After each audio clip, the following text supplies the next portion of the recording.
All right, welcome to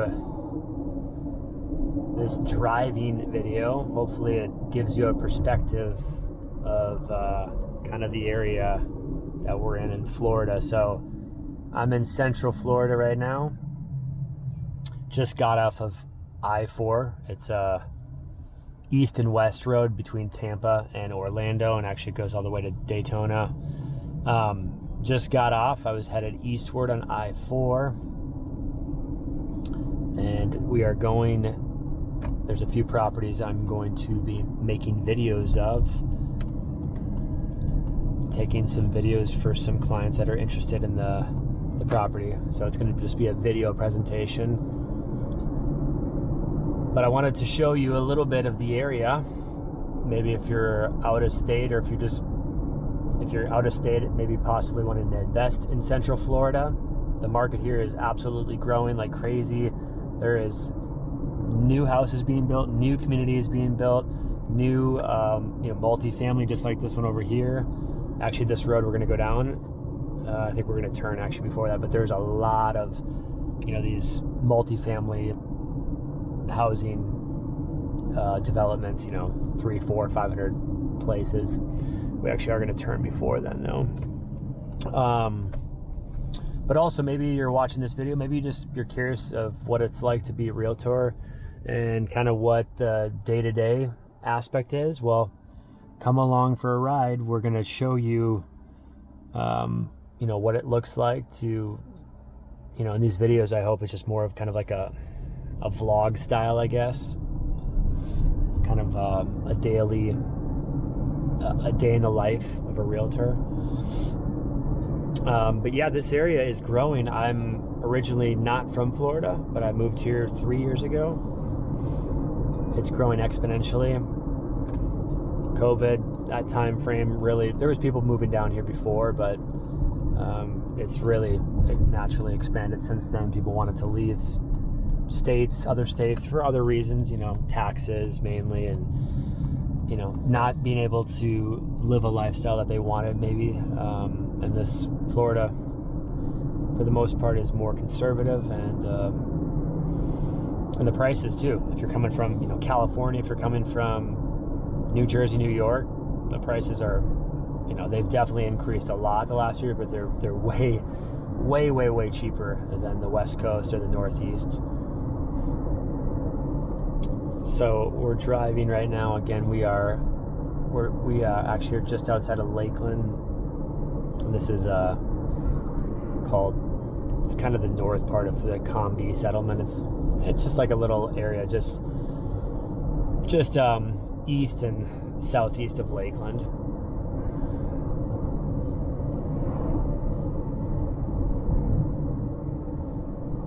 So the properties we're going to, I scheduled 3, but I'm still waiting for a few of them.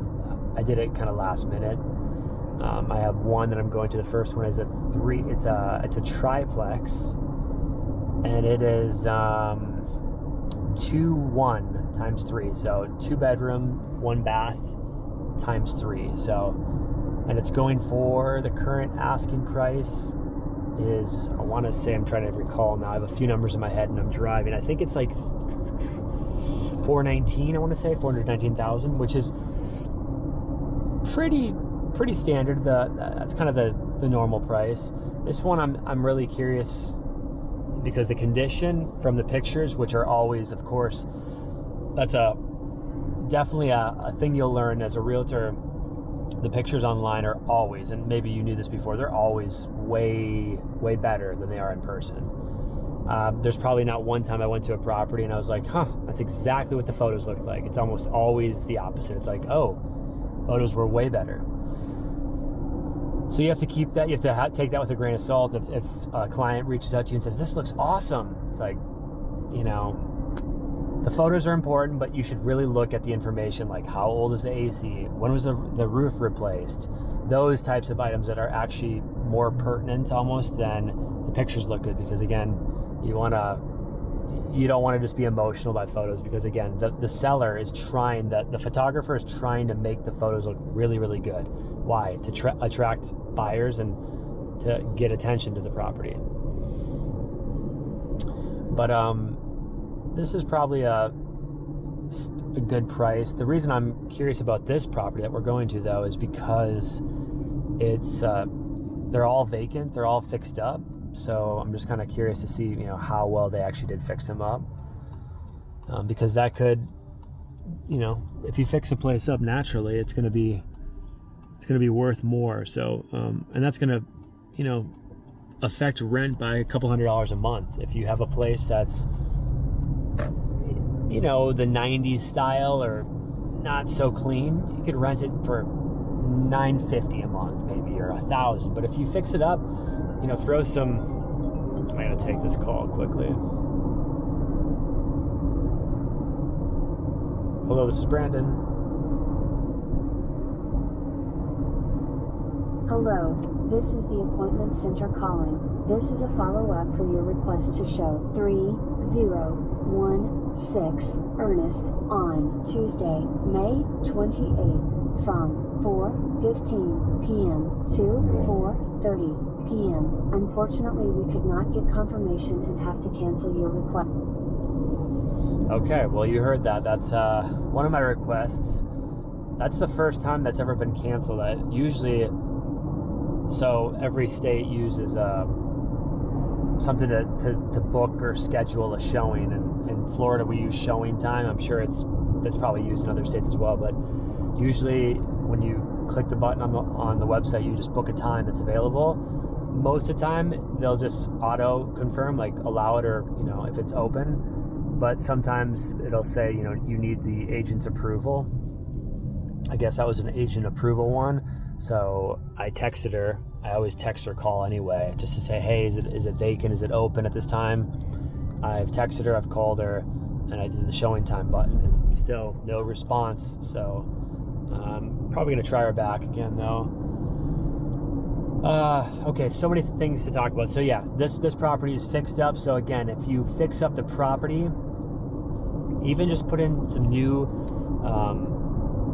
luxurious vinyl planking, some new flooring, just paint the walls, just touch up a few things, make it look clean, make it look bright, make it look fresh and new.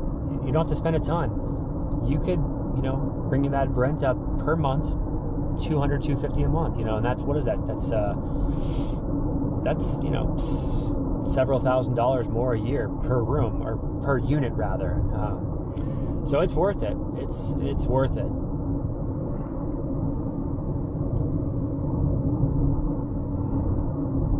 It is 4:30, so we have the school buses out now. We have people going home from work. It's a little bit busy. I was busy this morning doing some other things at home, but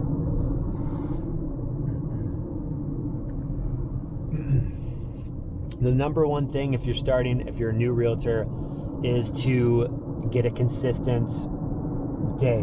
Create a week, create a schedule, create a day. What are you going to do consistently? And I can be honest, I've slowly gotten to this. I've been licensed now for actually just about a year. I've been full-time, I would say, basically this year, since January. That's when I got my first sale as well. But you need to have a consistent schedule. Following up with leads, calling, texting, sphere of influence, reaching out to people I just reached out to a friend about 3 months ago. I knew he was renting a place, and I just wanted to chat with him, really just wanted to see him. But then I care about him, so it's a thought of, hey, I know real estate is a good investment. All right, you're gonna pay rent, you're gonna pay someone else's mortgage, you might as well pay your own mortgage and have the tax benefits, have the depreciation, have the equity, have the just inflation alone is gonna cause the value of the properties to go up, so much more at a rapid pace because of the money. Just look it up, the money that's been pumped into the system. So there's all these benefits, and I just told him, hey, you should consider it, and he's already paying $1,600 or $1,700 per month without utilities. So we're talking probably all in $1,800 to $1,900 for his, his internet and everything, his water, his electricity. And I'm like, and we just got them pre-approved a few months ago, maybe a month and a half ago actually. And, we're looking at places now. So there's so many benefits. And so your sphere of influence, SOI, they call it, you can cold call people. You can absolutely, if you're just getting started, cold call, door knock, those are great things. Most agencies are going to say, go do that. Go do 100 calls a day, do, 100 doors. And some people, again, I've listened at this point since 2019, it's 2024. I've listened to literally hundreds of podcasts, mostly Bigger Pockets. I'm also a fan of Brandon Turner, who left Bigger Pockets a few years ago, and he started his own podcast. It's called, they switched the name now, the Better Way podcast, I believe. I recommend both those podcasts. I also am a big fan of David Green, who's a current host of the Bigger Pockets podcast show. And so out of hundreds of episodes, people are going to say, it's a divide. Some people are going to say, go slam the doors, go knock, go call, pick it up, do a triple dialer, a 10 dialer, all that stuff. I've done it. I did it a little bit. Whatever you do consistently, that's the most important, I would say. The consistency, if you do cold calling, do it consistently. If you have a sphere of influence where you're keeping up with people and, hey, you're talking to people in your family, in their circle, hey, and it goes deeper than just the first layer, right? It's not just if you have 100 friends or 100 people that you know, it goes deeper than that. It's not 100 people, it's the friend of yours, it's their sister, it's their mother, their father. So it goes multi-layers. Do you see how fast that sphere of influence can really catch fire, essentially? And so that, here's a new community over here. I'm trying to think of that. It's either Lennar or it's one of them, but that's a new one. We're in between Combi settlements, kind of East Lakeland, and the Auburndale, Winter Haven area, which is coming up. What is this one? This is Lennar. Yeah, or maybe back there it wasn't, but this one is Lennar. All right, and this one that says new homes from the 300s. They're probably I'd say 340s if I had to guess. I got to keep my thoughts because there's so many things to talk about. But sphere of influence. Sphere of influence is very important. Again, it's multi-layered. It's multi-layered. There's so many people. You could just work your sphere of influence, and if you did it really well and you had enough people and you helped them and they gave reviews and they told their family, you would be set. You would be set. My father, he's been in real estate now for 25, 30 years almost. 27 years. And he doesn't do any marketing. Could he market and get more people? Of course, but he just has referrals, people coming back, people that have repeat buyers, multiple repeat buyers, right? It's kind of the 80-20, right? It's like 80% of his business is 20% of the people. And it's true. It really is. It's 80-20. So you can, whatever you do it consistently. I'm okay. I've done cold calling for previous work at a sales company, a company I was selling things for. I did 130 to 150 cold calls every day, 5 days a week. 5 days a week. And was it fun? Well, the answer, it was not fun, but it was a product that I didn't believe in. I wasn't passionate. I didn't care about the product. So that was part of the reason that it wasn't that fun. But it did give me strength. It did give me diligence. It did give me fortitude. After you get rejected so many times, you kind of feel down, but you just keep going. You just keep picking up the phone, and once in a while you'd get a good person. So it's the same thing with real estate. Pick 2 or 3 channels and stick with them. Okay, that's what an early on mentor told me. If you're gonna how are you gonna get out there? Are you gonna do YouTube videos? Are you gonna do open houses? Are you gonna do cold calls? Sphere of influence. Pick 2 or 3 of those and consistently do them. But don't do all of them. If you try to do everything, first of all, you won't. You'll quit. You'll say it's hard. It would be better just to choose one thing, just like an investor, right? As an investor too, you want to hone in to one type of investment. Buy properties for short term, okay? Airbnb. Buy properties to fix and flip them. Buy properties to house hack them, where you live in and you rent the other bedrooms out. buy properties to near a hospital, to midterm rental for, traveling nurses and doctors for 3-month contracts. Okay, find your niche, and not find your niche, find a niche. That's the thing. Brandon Turner says that. I agree with him. Find something and just choose it, because they're all going to add benefits, and do it for 3-4 years. And after that, if you don't like it, then transition. But get good at something and then transition. Don't just try them all and say that none of them work. Throw your hands up. None of them work. I quit. And then just, 5 years later, you're telling people, oh yeah, I tried real estate. It didn't work for me. It does work, but you have to work the system. You have to create a system and you have to work it. And when I'm speaking this to anyone watching, I'm speaking that to me, because that is the truth. It's so easy to want to get shiny object syndrome and try all these different things because you watch a video on YouTube. This guy says he does this.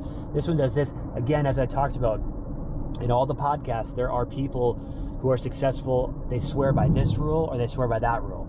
But the thing is, they're both successful. It's just that they stuck with it. The one who sticks with it is going to be successful. The one that's going back and forth, they have no time to actually dig their heels in to see if it's going to work. And not only going to work, you've got to give it time so you can manipulate and adapt and adjust, right? Make a small adjustment. There's a guy at the Bible school I attended.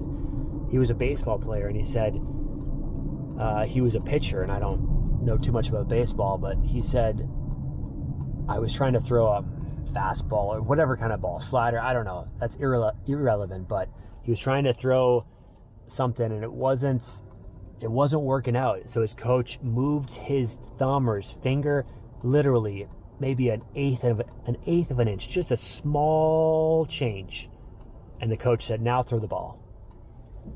And he threw the ball and it just went perfect.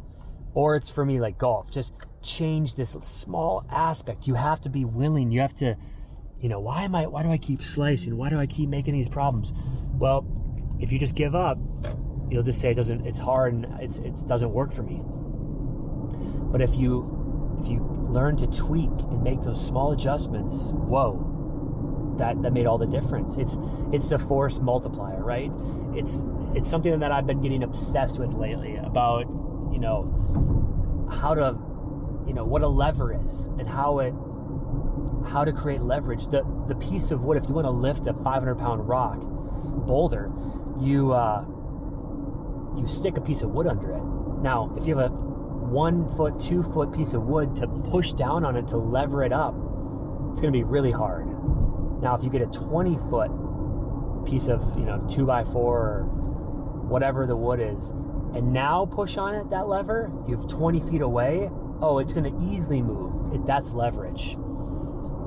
And we need to find leverage, and that only happens once you start to see the mistakes you've made. But you can't see the mistakes you've made unless you stick around for to actually try to fix or ask someone for help, or just keep working with it. So pick something, whether this is applicable to real estate as a realtor, or real estate as an investor. And that's what my wife and I are trying to do. I became a realtor. My story personally is just to stay active, to learn and to keep getting out there and growing.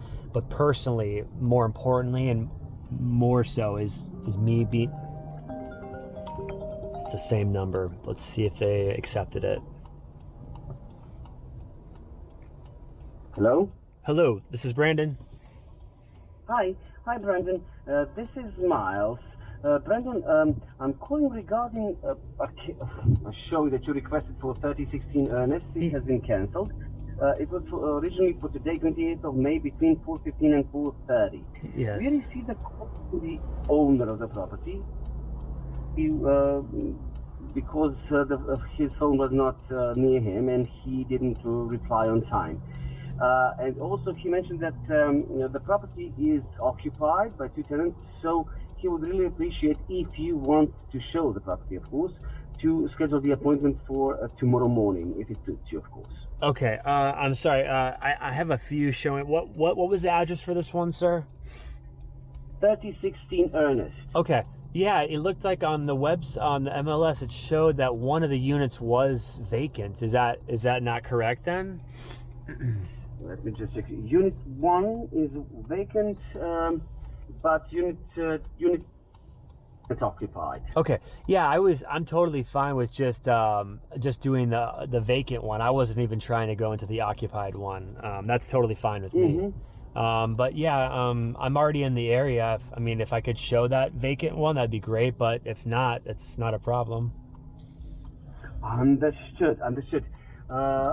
Right. Let me. But there's no pressure. I just was hoping. Actually, yeah, I'm in the area right now. So, but it's not a problem, sir. I could probably do it later this week as well. Understood. Would you like me to put you on hold and try to reach the owner? Simply to inform him regarding this. Maybe he's totally fine. If you would like to show the vacant. Yeah. I can stay on hold. Yeah. Let me put you on hold and let me try to reach the owner. Thank you. I will put you on hold right now, Brandon, and I will be back with the information right away. Okay. Thank you, sir. You're welcome. All right, this is new. I've never had an interaction between the showing time. I guess it's like the help desk. This is new. So that's another topic we can talk about. As a realtor, you will learn something new every day. Guaranteed. We can enjoy the music together.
Yes.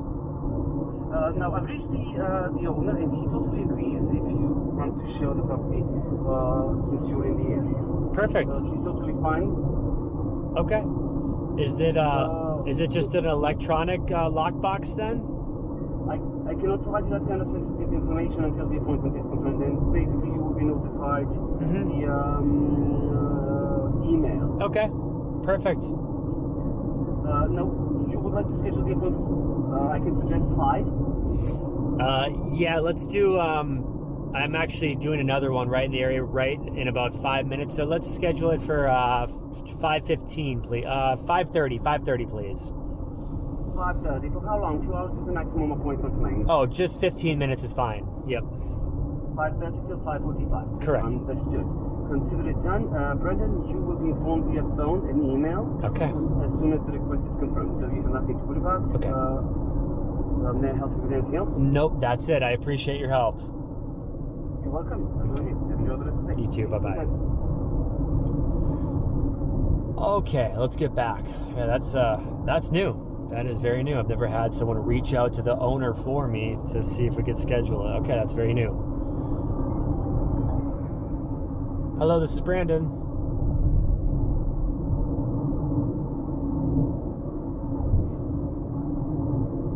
Hello, this is the appointment center calling. This is a notification for Brandon Peary that your request to show 3016 Ernest on Tuesday, May 28th from 5:30. Okay, that was just a confirmation. Okay, we should be good now. So yes, I was back to where we were 5 minutes ago. I started more like 2016 and 17 as we're really, even before that, I was really starting to get interested in buying properties. You know, there was properties near me in the state I grew up that were selling for like 6,000 and 7,000 in a, you know, middle of nowhere. But I remember I'm like, man, we could fix that up and sell it or rent it. So that's the genesis of kind of real estate as an investment came in. And I grew up, again, my father was a realtor, he still is, and my family, they owned a grocery store, so there was always a little bit of that kind of entrepreneurial. But so I'm a real estate agent now. It's just to stay connected in the game and to have, you know, connections, relationships with people. So it is my full time, but at the same time, my wife and I are continuing to save up, use creative financing, creative methods to, you know, acquire more properties for ourselves. That's our goal. So this is the long term is definitely for my wife and I to continue to acquire properties in places. We got our first place, and getting your first place is a huge feeling. It's a huge feeling. In 2022. And before we got it, we knew our first method would be house hack. And so we can go through that topic right now. So as an investor, this is talked about on a lot of podcasts. It's the easiest way to get in to real estate, house hacking, or some people call it co-living. And it's simply buying a property, buying a house, single family. There's different types of house hacking. I would say the most common is probably single family residence, single family property, and renting the bedrooms out. And so what does that look like? Well, our property is a 3-bedroom, 2-bath. We have the master, my wife and I have the master, and we rent the other 2 bedrooms out with a shared bathroom. So it's what it is just renting those bedrooms out. And in Central Florida currently, you can get anywhere from, again, it depends greatly on, is your bedroom furnished? How big is it? Does it have a bathroom? All those factors. Those are going to be the factors essentially for the house hack, and they're going to dictate the price. The bedrooms that we rent out in our house are in the mid-7s to high 800s. And so since we've done this, I can show you in a different video, and I've actually made videos about this. We're paying our mortgage off. So the roommates are paying our mortgage off every month. Are we cash flow positive with insurance, with property taxes, with, you know, repairs and vacancy and capital expenditures and all that kind of stuff, and pest control, you know, lawnmower and services? That's really weird. Florida pest control. Right as I said it, that's very strange. Okay, no. The answer is no. Once you add all those in and you get your true number, no, we're paying around $700 per month to live there. But again, a lot of investors will say, "Oh, that's a terrible deal." It's our first deal. It got us in the game. It got us on base. If you're in baseball, hey, we're on base. All right, we're on base, and it's something rather than nothing. And so now our mindset is not, and we knew we weren't going to stop here, but anyway, we're house hacking. It's working very good. I would recommend you to do that as well if you're just trying to start out. But you can house hack different ways. There are, people call it house hacking if you buy also like a duplex and you live in one of the units and rent the other unit out. People call that house hacking as well. There's also, you know, house hacking you could do by, you know, ADU. You could live in an accessory dwelling unit in the backyard and rent the full house out, or vice versa. You know, so there's different types of quote unquote co-living or house hacking. But the most popular, I would say, is renting the bedrooms out. Okay, we're a minute out. So I need to get ready. This is the triplex.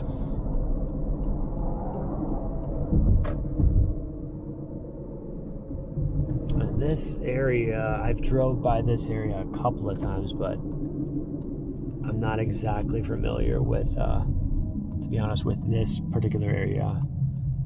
I'm familiar with Winter Haven, but not necessarily here. So curious to see. I did Google Map. Again, this property was fixed up. I always Google Street View the property, and you could definitely see that 3-4 years ago this property was kind of in shambles. So I'm sure I actually did not. I usually look at the history. I did not look at the history of when it was sold last, and that's something you should always do. But I need to look at that when I get home, or on my app. Actually, on my phone, I have an app. All right, so we are 320. Okay. Oops. 320.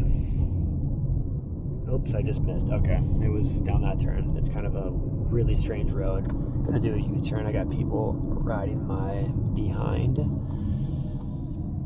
All right, let's do this. Let's go. Let's do a U-turn and see if the GPS can figure it out.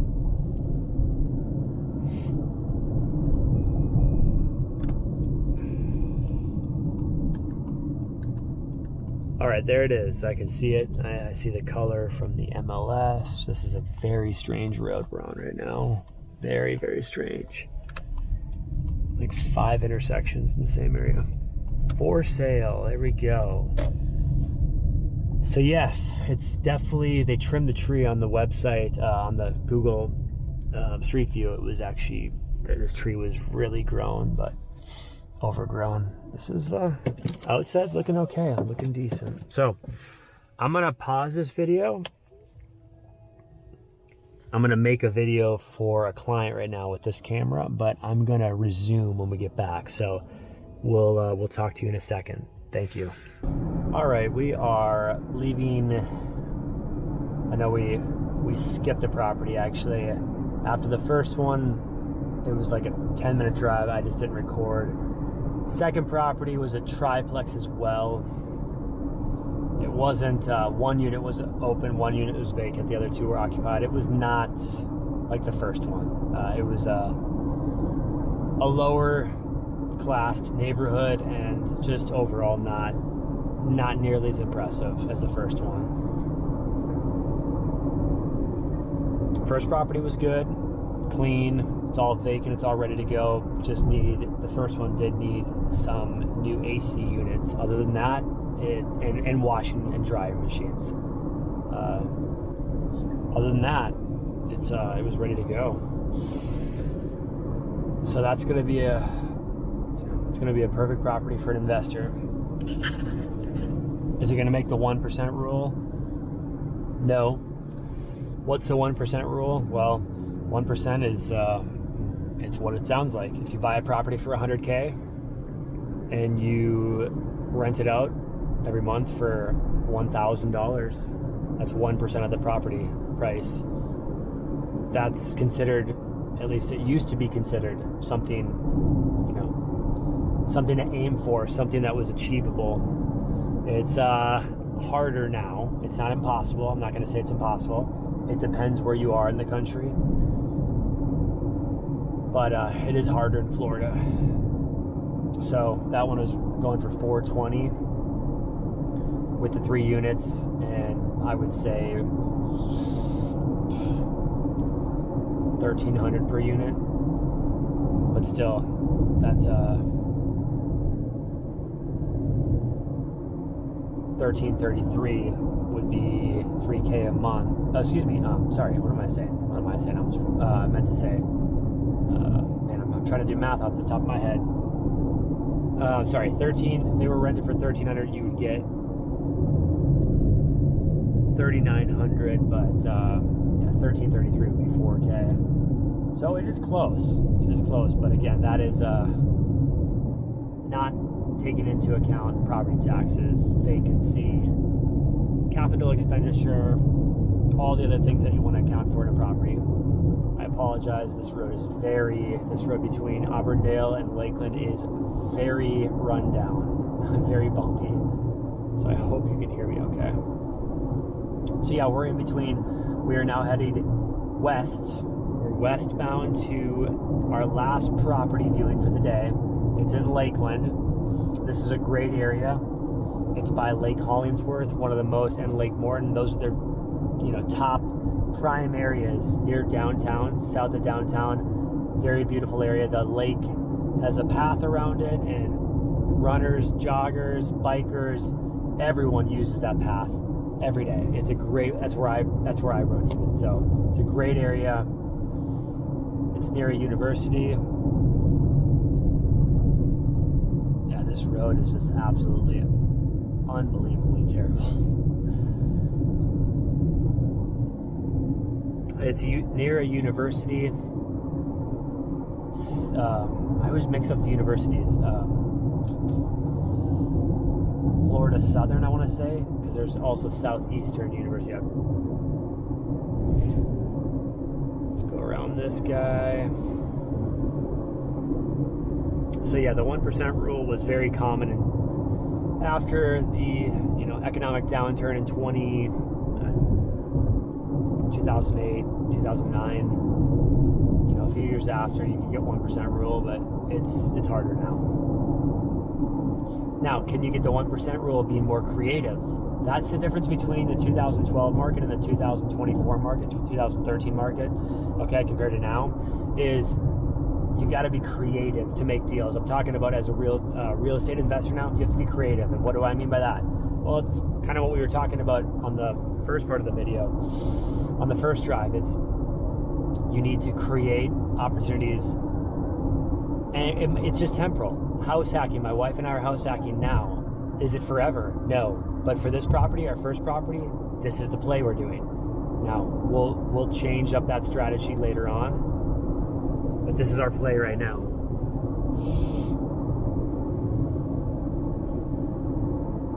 Trying to build an accessory dwelling unit in the backyard, or finding one in the property. Again, there's a property just down 3 or 4 doors down from our house, and it's selling right now.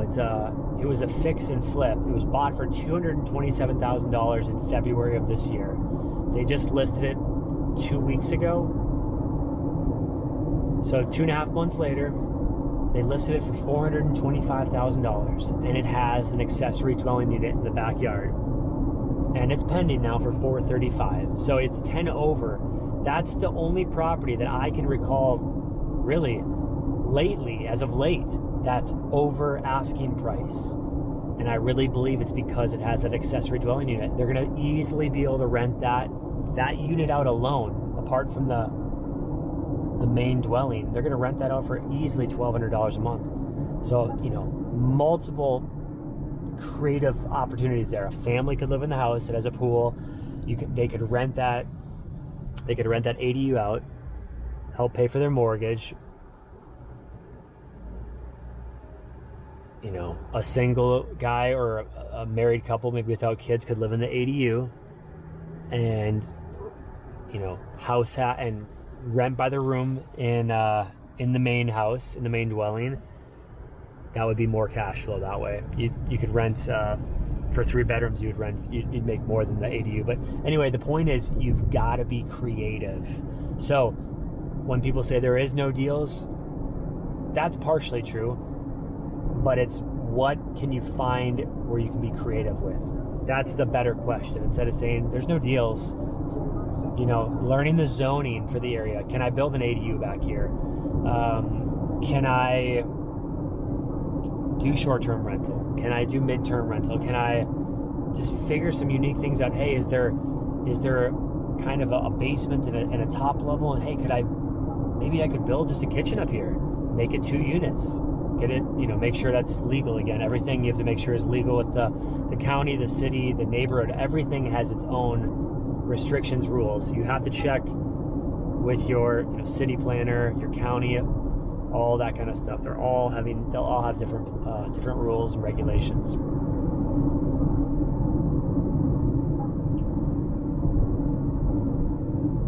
All right, we are 9 minutes away. We are, again, on the eastern side now of Lakeland. This is Memorial. The road we're on is called Memorial, or 92, US 92.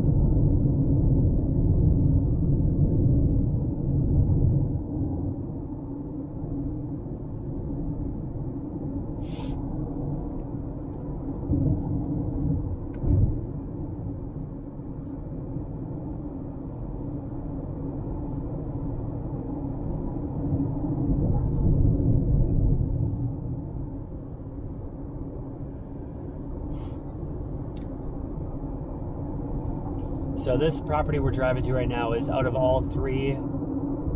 This is a quadplex. So the other two were triplexes. But this one, it's the most, and it's not just because it has one more unit.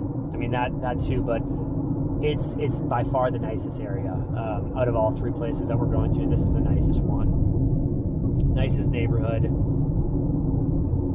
Probably the room, probably the space for the most increase in the future. I mean, it's just a nice area. It's close to downtown Lakeland. Downtown Lakeland is very, very clean, very organized, very neat. A lot of people go there. There's a lot of great restaurants on the weekend. It's packed downtown. So finally, we are off that not so beautiful road. So yeah, this is going to be, this is a great area where we're coming up to. And it's 3 of the units are occupied, and one, we're just going to open the one door and go into the one that is not, that's vacant. It's an older property. I think, if I recall, I think it was built in like 1929, so it's older. Is there going to be some some repairs to make if you buy this one? Absolutely. There's never a perfect house. There's always cosmetic, there's always structural, there's something to be found out in an inspection report, for sure. Even brand new houses have problems. People think, oh, brand new is great. No. There's a lot of, I've been in Florida, there's been a new condo, not new, but 8 years old, 9 years old, and it had major structural damage in the roof. The contractors, they were out of business, so the HOA, the company, was trying to sue the builders, but they were already out of business, so they didn't have a lot of luck. And there's another one in Lakeland too, another nice, it looks to be a high-end apartments, and maybe I'll drive by it sometime, but there's problems. They're fixing the walls on the outside. It looks, there was water damage or something, but it can't be more than 5 years old, and it's just like, what? So my point is, there's always problems. You want to try to find the property, of course, with the least problems.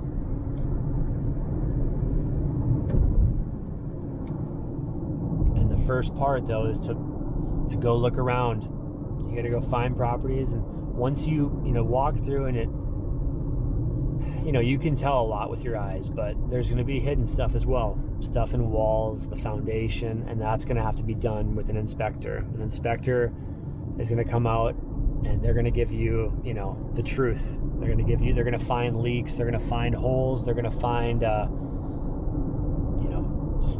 major structural damage and foundations. But at the same time, they're not liable either. No one's liable these days, right? It's when you get the paper, the report, it says like, this is what we saw at this time, but it doesn't mean that it's, a guarantee. So everyone has a way out, essentially. But getting an inspection, I recommend it.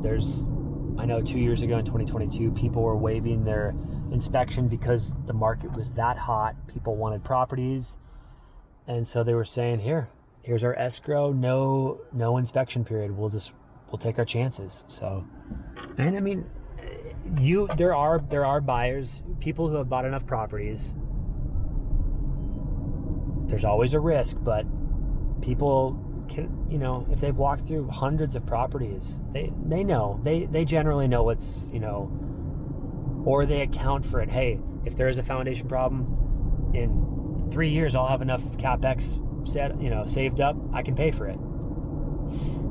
CapEx is a shortened version of capital expenditure. Capital expenditures are all things that are major repair. So things that the lifespan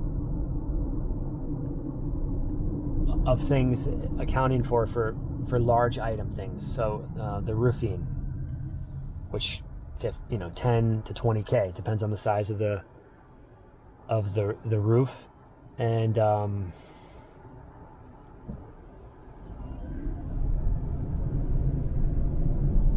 other things like HVAC, your AC unit. Some people include hot water heaters, that kind of stuff, but those big item things, those 6,000, 7,000 and up items, those are the ones that we call capital expenditure. There's another category on underwriting calculator. You can find these calculators on like biggerpockets.com and other. You can just search from online, but another getting started, it would be nice to learn from someone who's willing to kind of show you, and maybe they'll still charge you, but you can kind of learn from them, or you can YouTube. But we just had to get it fixed. There it is. Here's the money. But you got to keep that account available. Capital expenditure. You want to save money every month. Every month you want to put money in buckets. What do I mean by that? You want to put, here's a bucket for repairs. Here's a bucket for vacancy. Here's a bucket for capital expenditure. You put a portion, either 5, 7, or 10% every month from your income. Okay, so you say you rent the property for $1,000 a month. All right, you put 5% of each one of those into each bucket.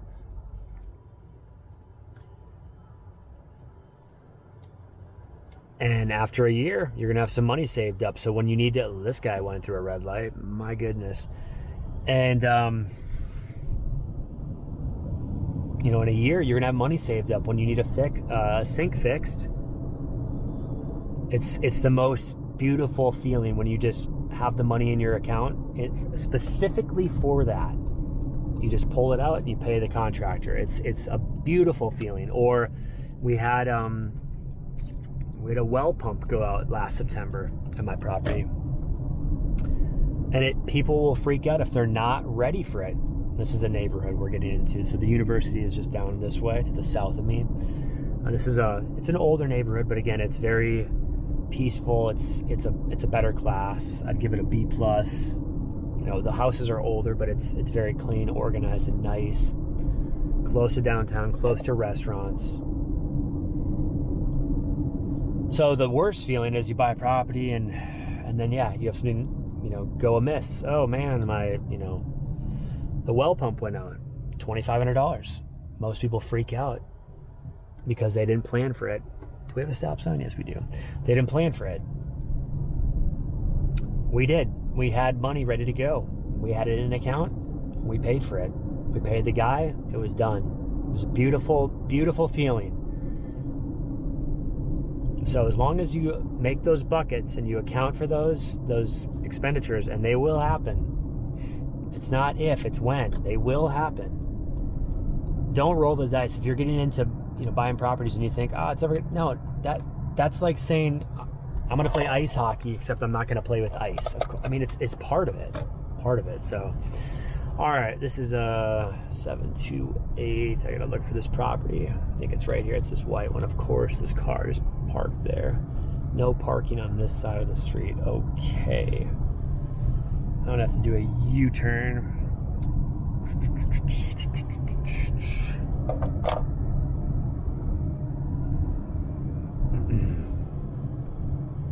And I'm gonna have to double check what unit I'm going in, because again, 3 of them are occupied. All right, we are clear. Let's just spin it right here. So Lake Hollingsworth, I'll show you after. It's just down this road. Nice area.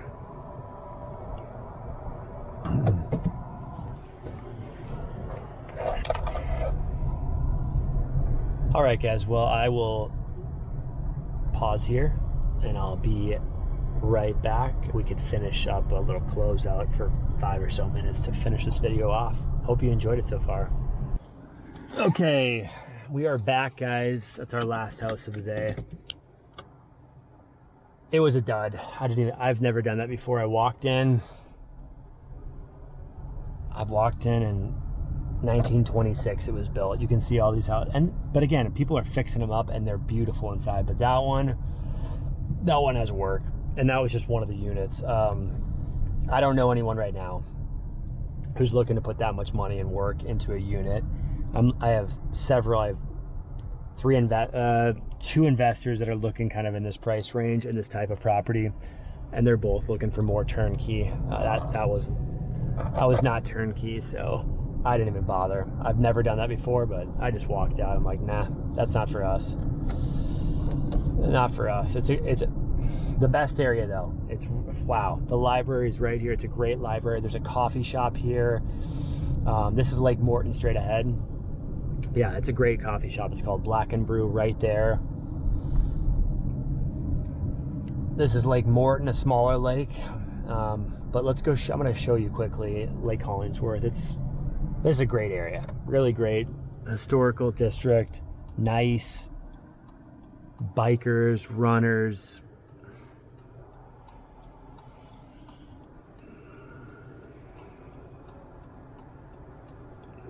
There we go. Waited a minute for this guy. All right, here we go. Now we're clear for an immediate departure. Okay. Yep, downtown Lakeland's just over to the right of me. There's a lot of Lakeland is a nickname. There's a lot of swans, just a lot of ducks, every type of bird here. But the nickname of one of the nicknames, at least, is Swan City. There's even a brewery named that. But Success Avenue. We're going to take a left here. This road or avenue connects us from Morton to Hollingsworth.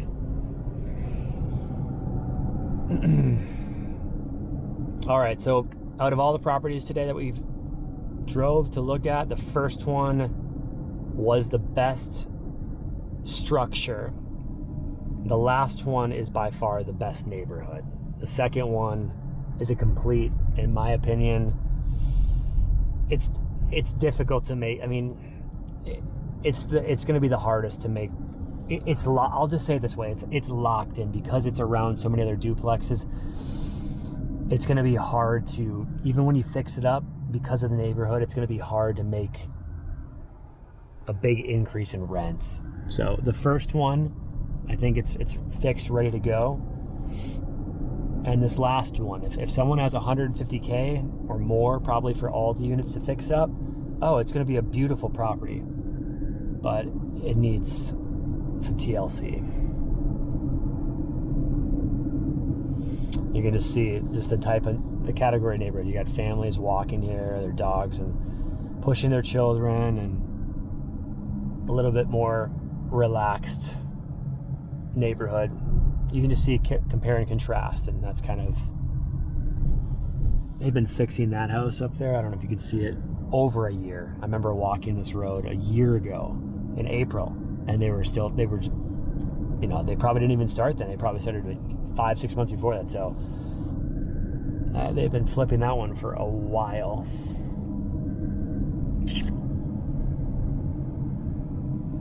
So just to put this in reference, I probably should have did this at the beginning of the video, but Lakeland is in between Orlando and Tampa. It's closer to Tampa by a little bit.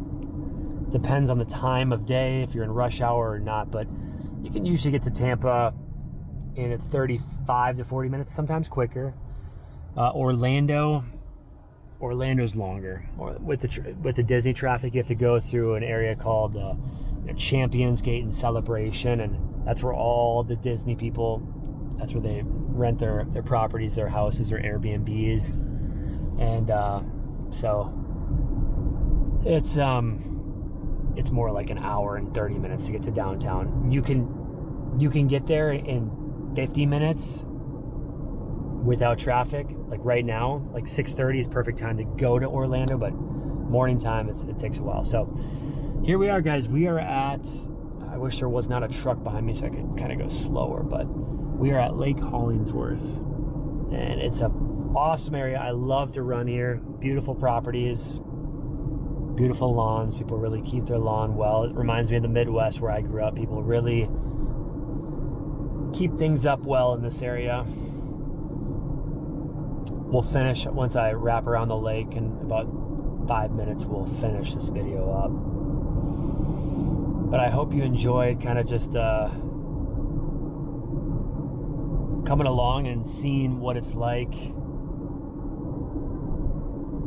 as a realtor, kind of looking at properties, and then also just learning more about being a real estate agent, and then also strategies if you're also interested in becoming an investor. I'm gonna keep making these videos. I'm gonna keep making these types of videos, just kind of random thoughts in my mind, and talking about the area, talking about the prices. Also, I'm gonna keep making videos where I share doing calculations on the computer, running numbers. This guy running right there, he is almost here every day. I drive by here, or if I'm running, that guy, he is always running. Consistency.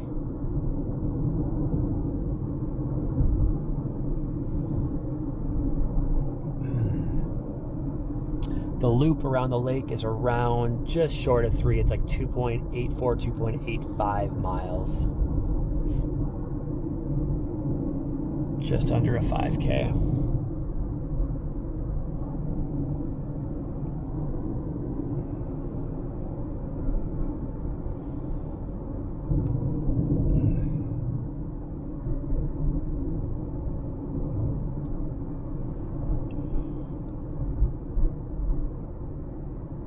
If you have any questions about just anything real estate related, becoming a realtor,